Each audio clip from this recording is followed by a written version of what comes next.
Imagine-toi, te voilà incarcéré dans les pires prisons avec des personnes les plus dangereuses où la seule loi qui règne, c'est celui du plus fort. Ta seule solution pour ne pas devenir une victime, c'est de construire un corps suffisamment puissant et intimidant pour réussir à te défendre. Mais l'entraînement d'un détenu n'est pas seulement réservé aux taulards. C'est aussi une méthode de musculation au poids du corps destinée à tous ceux qui souhaitent bâtir un corps en meilleure forme. Et le plus surprenant, c'est que cette méthode est accessible à tous, quelle que soit sa condition physique. Salutations, ici Geoffrey de Formathlètes. Voici donc la 5e partie de la série de calisthénie avec l'entraînement d'un détenu.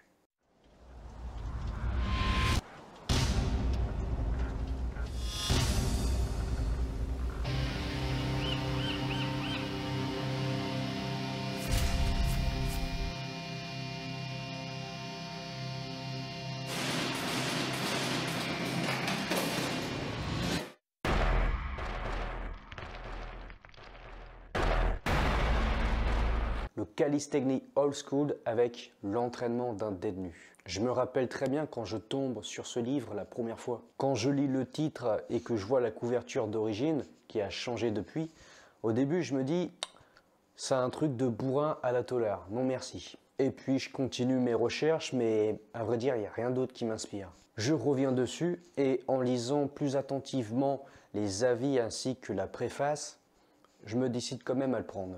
Quand je commence la lecture et que je découvre l'approche de cette méthode, c'est pour moi une véritable révélation. À tel point que je passe tout mon temps libre à le lire et relire, à recopier à la main des parties de texte sur mon ordinateur, à l'enregistrer 2 fois en audio avec ma voix. S'il y a un côté marketing très puissant, ce livre a un contenu extrêmement passionnant sur l'histoire du calisthénie old school, la méthodologie de l'entraînement et la comparaison entre comment les anciens s'entraînaient et aujourd'hui avec les influenceurs du fitness des salles de gym. Son premier tome se base sur 6 mouvements calisthénie avec chacun d'entre eux 10 étapes de progression de la plus facile à la plus difficile. Pour chaque étape, il y a une norme de progression à réussir avant d'essayer de passer à l'étape supérieure. Et voilà ce qui me manquait.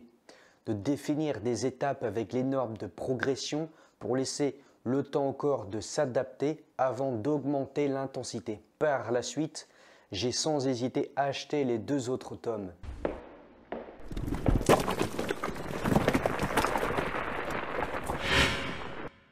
Le 2e tome étant consacré sur des exercices auxiliaires pour entraîner les extrémités, poignets, cou, chevilles, avec un tutoriel pour apprendre le Human Flag et les étirements actifs.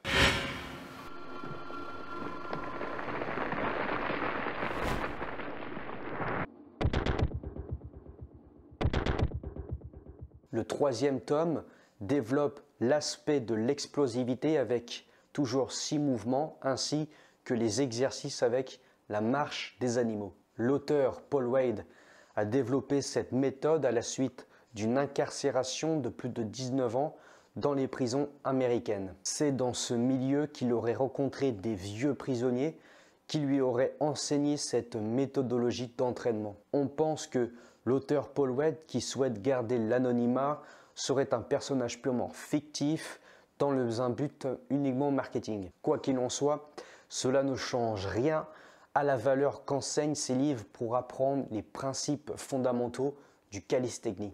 Je suis persuadé que le titre de ce livre repousse beaucoup de personnes.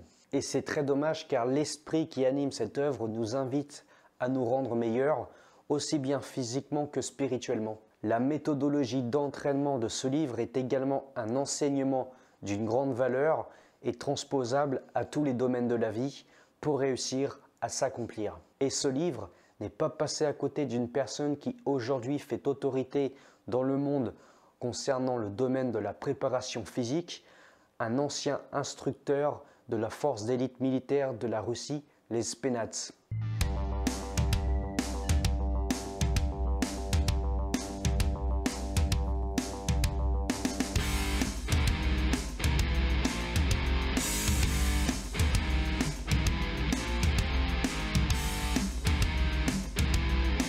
Ça sera le sujet de la 6e partie de la série du calisthénie. Arrivé à cette 5e partie, tu sais que normalement tu peux avoir gratuitement mon guide de la musculation au poids du corps. Si ce n'est pas encore fait, eh bien le lien est dans la description en bas de cette vidéo.